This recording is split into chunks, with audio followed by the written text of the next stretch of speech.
Hello and welcome to this video intended for Applied Math 40S students in your Logic and Reasoning unit.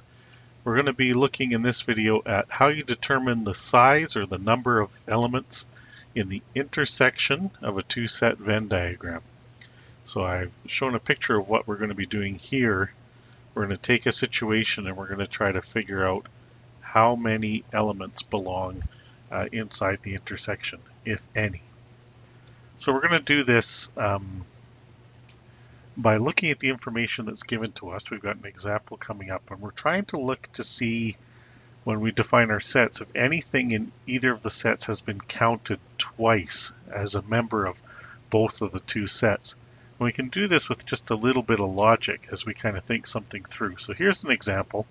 50 people were recently polled about their taste in movies. They found that 32 people liked the movie Mad Max, 13 people liked Jurassic World, and 10 people did not like either of those movies.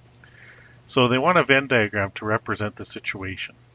Okay, so I'm going to call this set M for Mad Max, and I'm going to call this set J for Jurassic World, and I'm not going to make a set for the people that didn't like them. They'll just sit on the outside. Now, normally I wouldn't actually have the Venn diagram drawn beforehand because I don't know if there's an intersection or not. That would dictate whether or not I need to draw these circles completely separated or with an overlap. I put it in here. We do have an intersection just to save some time. So how you do this is you simply just add up the total of all the responses. Okay, so if 32 people said this, and 13 said that, and 10 said that, 32 plus 13 plus 10 is 55 people. But we know from the preamble here that only 50 people were surveyed. So how can that be? If they asked 50 people a question, and they got 55 responses here, what must have happened is there must have been people who belong to more than one of these groups.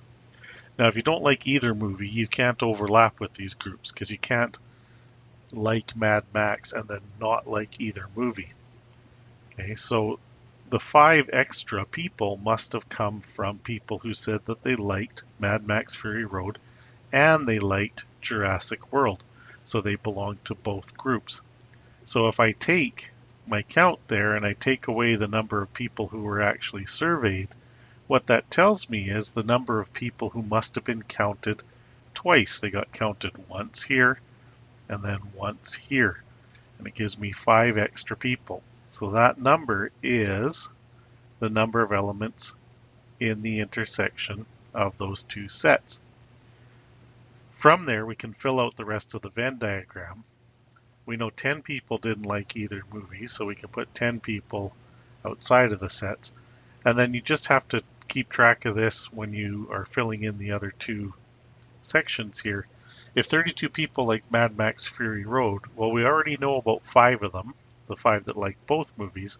32 minus 5 is 27, so there must be 27 people who only liked Mad Max Fury Road. Notice that the circle now adds up to 32. And then for Jurassic World, same logic.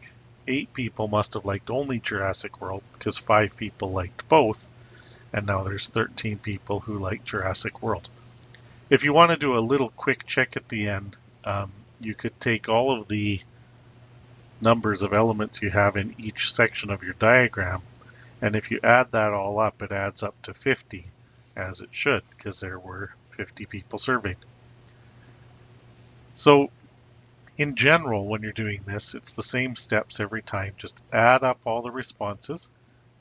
If you have more responses than people, you must have had an overlap, and the number of people or items in the overlap is the number that you are over the number of people that were asked. I hope this video helps you, and thanks for watching.